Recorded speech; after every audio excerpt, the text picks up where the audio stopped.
Thank you so much for joining us for another AI Roundup. I am so excited to be here again. My name is Elena Kachan.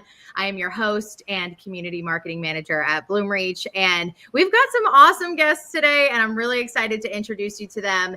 Today, our comment thread is social media content creators. We've got some really awesome people on the panel, and I'm really excited to get to them. And we're going to talk about all things AI. So I'm going to kick it off to you guys to start introducing yourselves, and then we'll get into a couple panel questions. So Ricardo, do you want to kick us off? Yeah, I'm happy to. Hi, everyone. My name is Ricardo. I am a UX designer at Google. I've worked in a couple of different teams. Right now, I'm in the Play Store working on search and also on some of our Gen AI new features that are coming up. And then I'm also a content creator. I have a YouTube channel, which we're about to hit 1,000 subscribers, like really close. So if you want to find me there, you can find me by my full name, Ricardo Hernandez. But yeah, I'll pass it over to Aaron. Awesome, mate. Ricardo, you're going to have one more subscriber after this one, and that's going to be me. What's going on, everybody? My name is Aaron Dodge. I'm a social media consultant and also a content creator. Been in the social space for many, many years. I was in video production before.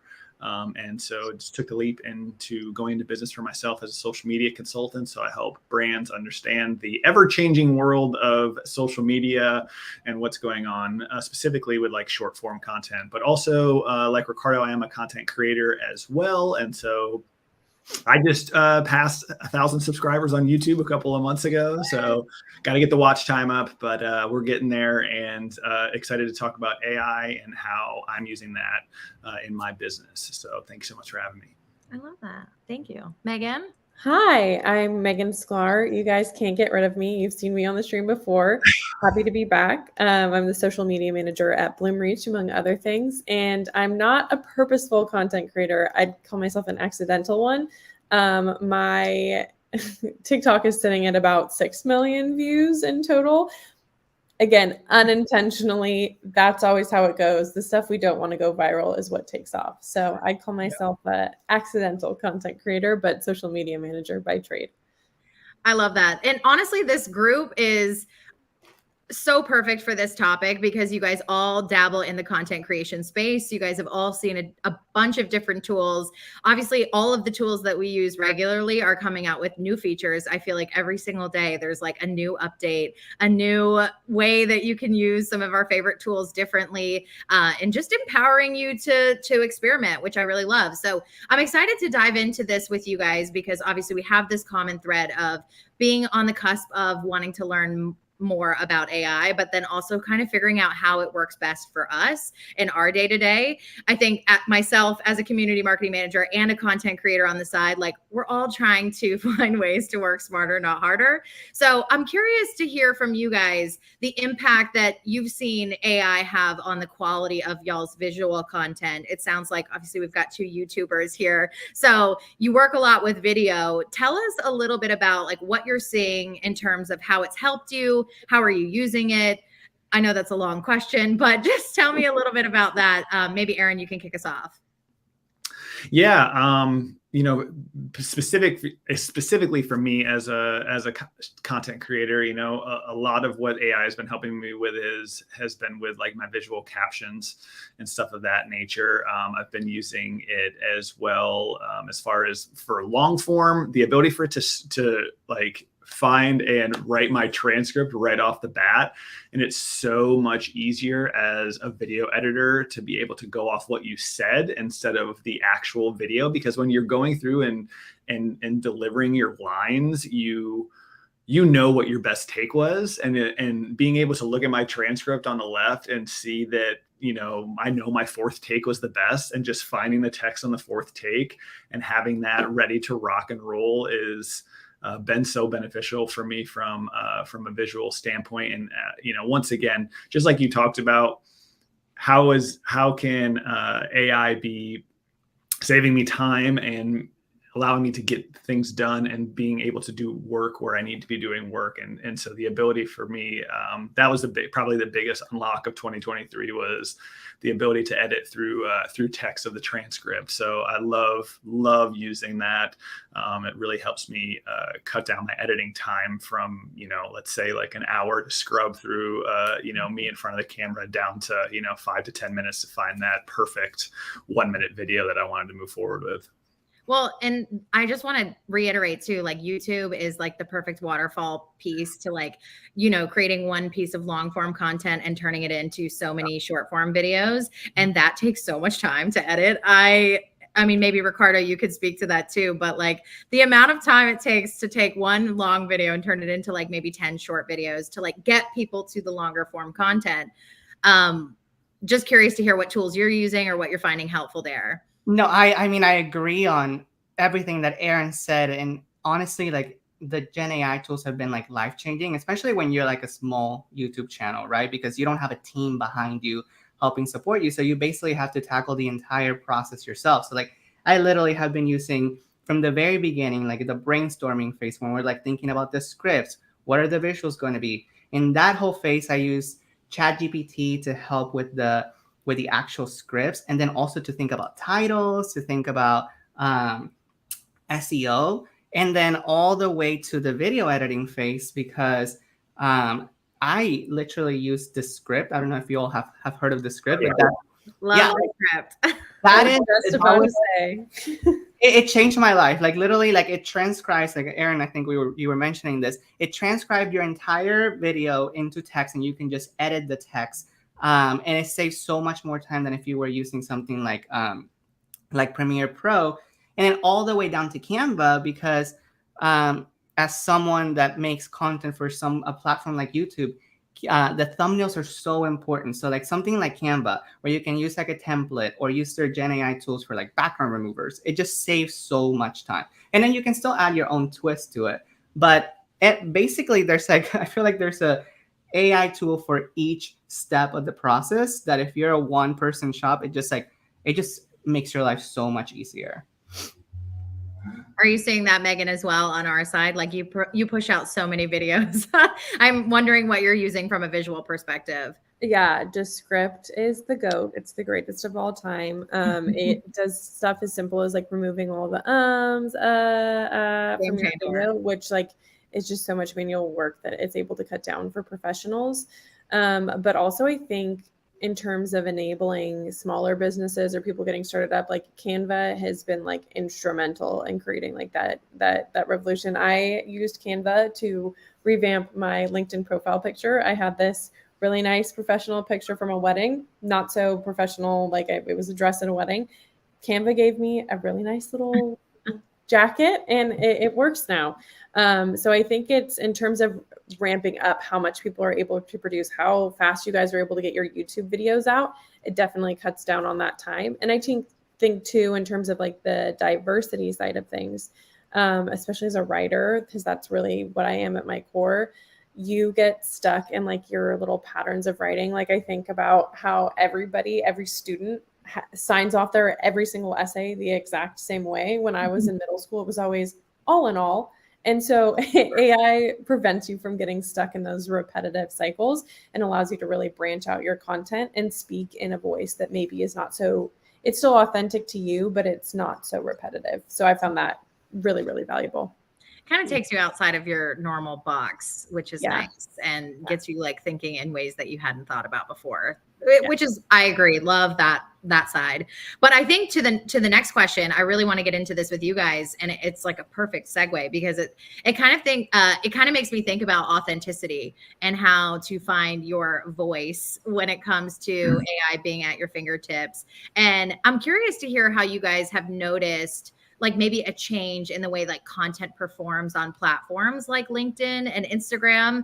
We were chatting right before this, Ricardo, and you mentioned, people, are they creating for the algorithm now, or are they creating to be original and unique? So curious to see if you guys have noticed. I know I can tell when a caption looks like a ChatGPT caption when they start saying embarking on journeys. Like no one speaks like that. So I'm curious to hear if y'all have noticed anything in the way content is performing on LinkedIn or Instagram specifically? Maybe Ricardo, you can kick us off with that.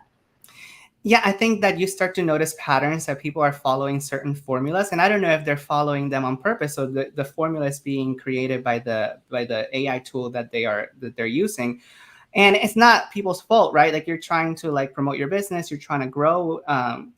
You're trying to grow your followers. You want to basically create content that that will get pushed by the algorithm. So then you end up with a lot of, I call it like homogeneous content, and you can see this too in like in Gen AI art. Like there will be certain things that work really well. I know there's this account called Stellar Sagas on YouTube, and it's all like history. They're all Gen AI history short videos.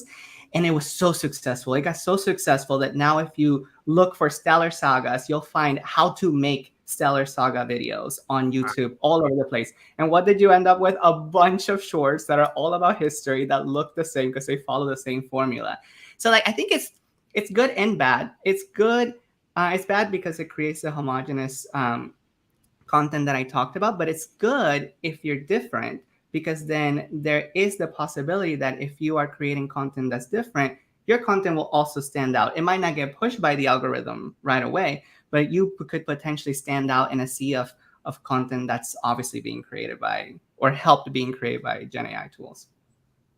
What are you seeing, Aaron? I know that we talked about formulas and how you're kind of approaching your content and kind of emulating maybe people that you like. Tell me your thoughts. Have you noticed a difference in how things are performing if you go with the formula side? Yeah, I mean, if I hate to say it, but because of the algorithm, if the people before me have done it in the right way and the algorithm likes that, the algorithm likes what the algorithm likes, unfortunately. So I have seen a lot of people on LinkedIn take the same, and it's hard to kind of decipher, is it performing well because that person was, just like Ricardo said, the first one to ever write in this manner, and now everyone is like success leaves clues, and so I'm going to write just like this individual as well. But it's challenging to see the difference between the two, because you want to make sure that you're I don't know, you want to be reading people that are being authentic. You want to be following the people that are doing it well. And it's hard these days to really figure out, is he doing it well because that was a good idea, or are they doing it well because they just taken a formula from another individual and added their words to it? But it was a good example that you brought up, Ricardo, is the generative AI, like the faceless YouTubes. Like there's people that are making a ridiculous amount of money on Facebook. I'm guilty. I did it too. I did it too. Yeah. They're also chasing what works. You know what I mean? Because I think if you see someone have success with a certain formula or a certain approach, and you've seen it work for yourself, like why not give it a try? Everybody is like literally calling themselves a guru when all they talk about is hooks, and all they talk about is just ways to like amplify what you're already doing. So you're supposed to steal like an artist, right? Like you're supposed to, like that when I was studying art, you learn from the masters, right? You copy what they did and you learn the technique. So inevitably, if you're copying what is successful, you'll eventually learn how to apply it to yourself, right? Like you'll make it your own at some point, and you'll take what works and what doesn't. So it's a learning process. Like you use it to learn. Megan, are you thinking I think your perspective from the brand side is really interesting, and we're kind of personifying our content to make it feel authentic to us and the brand. Maybe you could give some feedback from the brand side versus a content creator side. Yeah, I think where it gets sticky, people have always been doing this, right? Like AI, and I think that's like the biggest misnomer as we get more into the Gen AI era, is that like AI is brand new and it's something that's just happened. But no, like we've been duking it out with the YouTube algorithm for like 10 years now. Like the algorithm has always been sort of a consideration as people create content.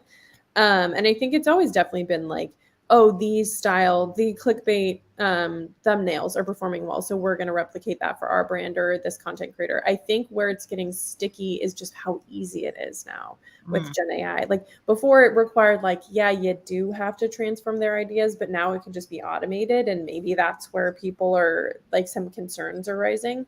But for brands, I think the really tricky part is you have to consider that like you can't lose your brand voice and brand identity in following every new trend or trying XYZ, because it just might not be authentic to who you are as a brand, and you've worked so hard to establish that. With individual people, it's much easier. Like, we understand people as multifaceted, and you can participate in a trend without it changing your personality, and you're still you. But when brands take enough of a certain action, it becomes part of their brand identity. And so it's like, do I want this certain trend or this certain TikTok audio to be who we are as a brand? Because typically the answer is no. Like, you want to be in control of that and not have it be dependent on like a certain type of content or a certain trend.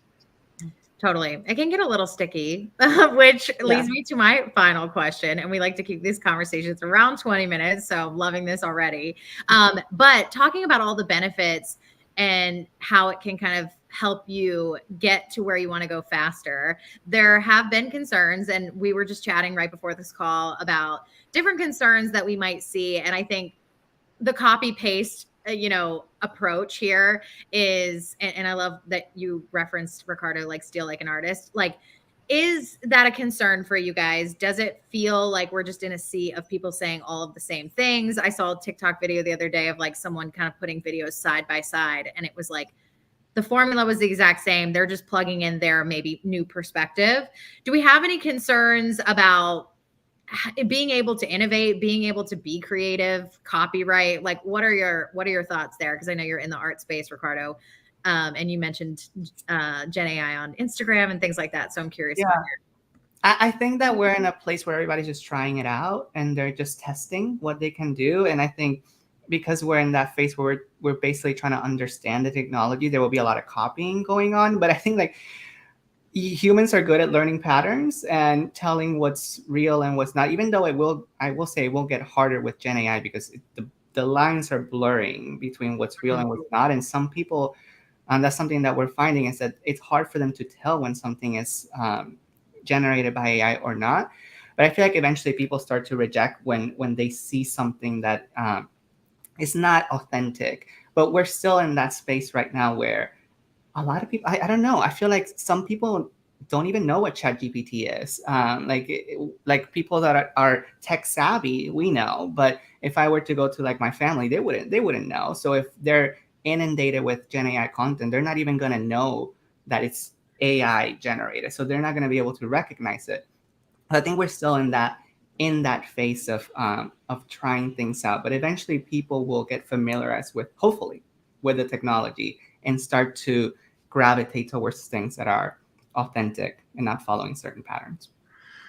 Ricardo, question from a generative AI standpoint is, if we put in a prompt somewhere to get an image, is AI going out and looking at other people's work in order to make this piece of the pie?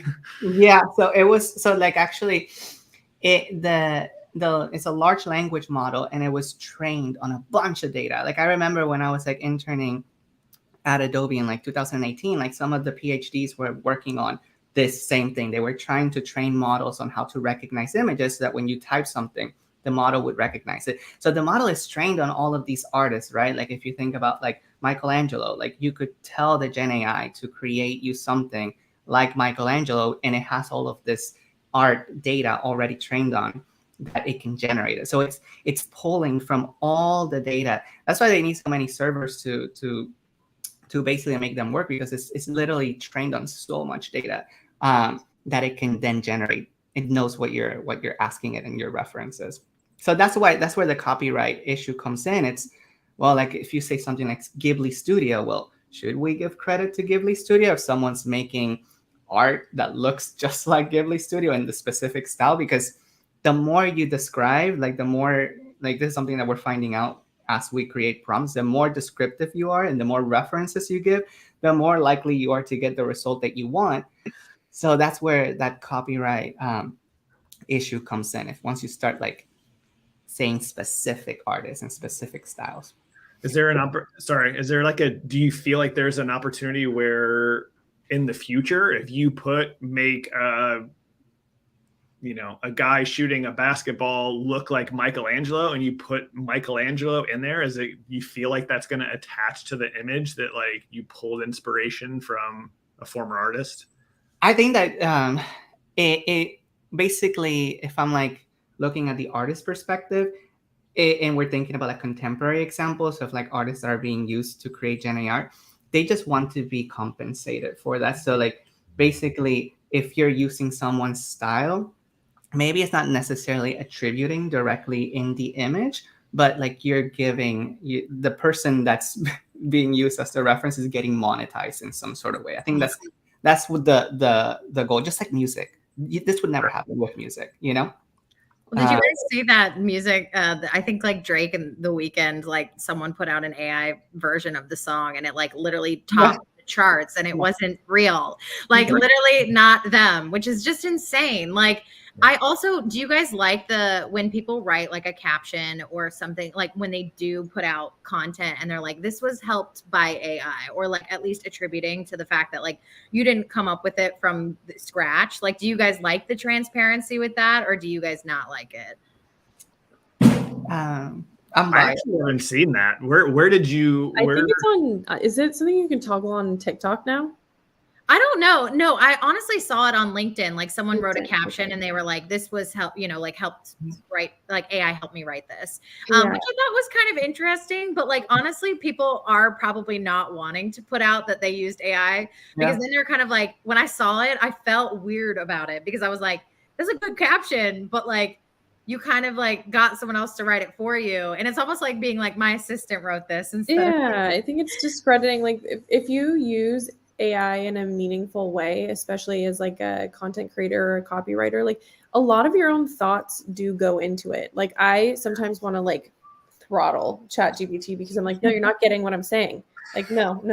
And you have to like, your prompt ends up being like 3 paragraphs to get it to elicit the correct response. And so that like is a lot of your own brain work. And it's kind of like, it's kind of like somebody posting a selfie and being like, I had a professional makeup artist do my makeup today, and then I also used Photoshop. You're like, whoa, okay, more information than I needed. You could have just gone with the photo. Like, Can you imagine if there was like, I used a filter, or I touched this up on Photoshop, that it would just be all over every single picture.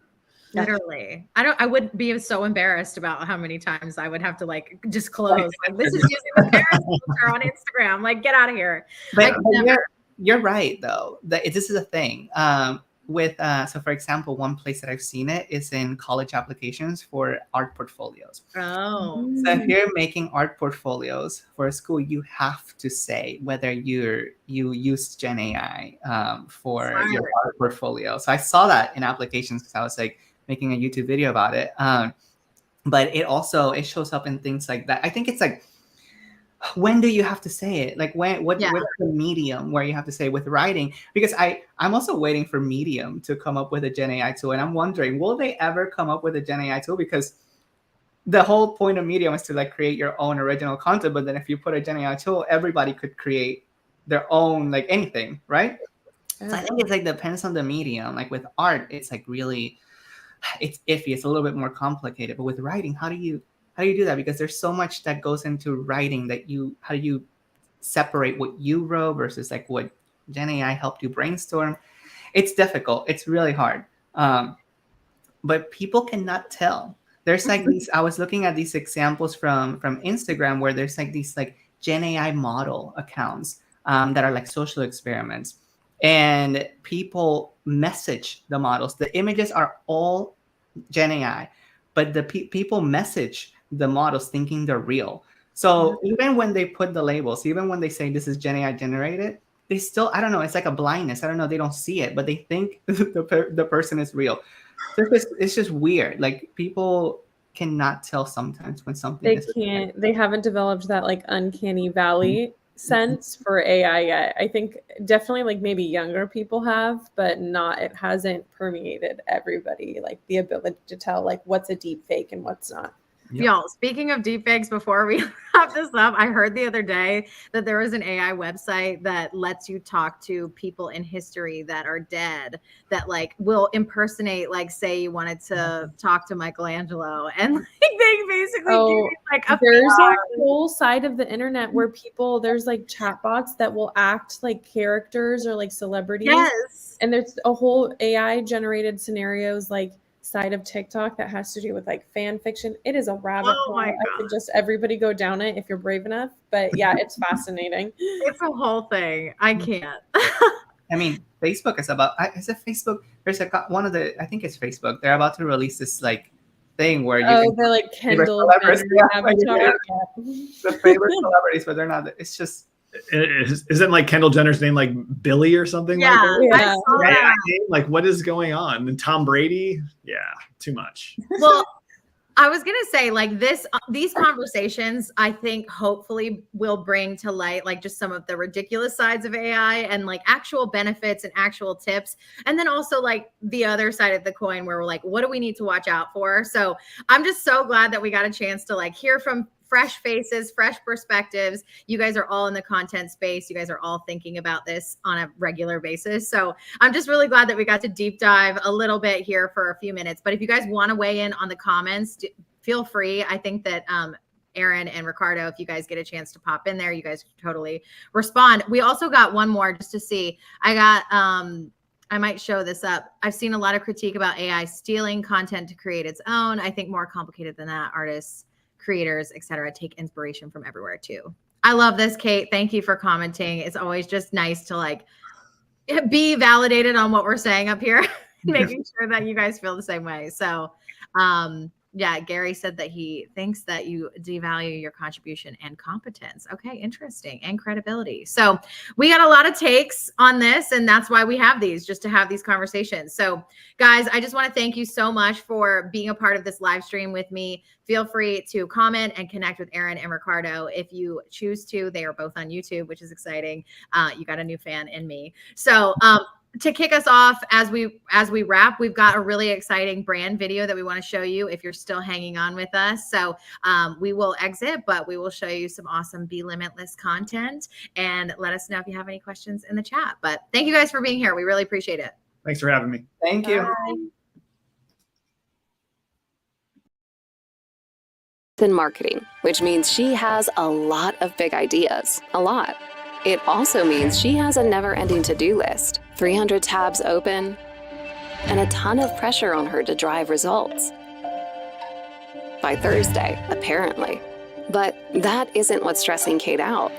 What's stressing her out is that even though she has these incredible big ideas, her marketing automation technology has a lot of limitations. Even when she knows exactly what she needs to do to engage her customers, her technology holds her back.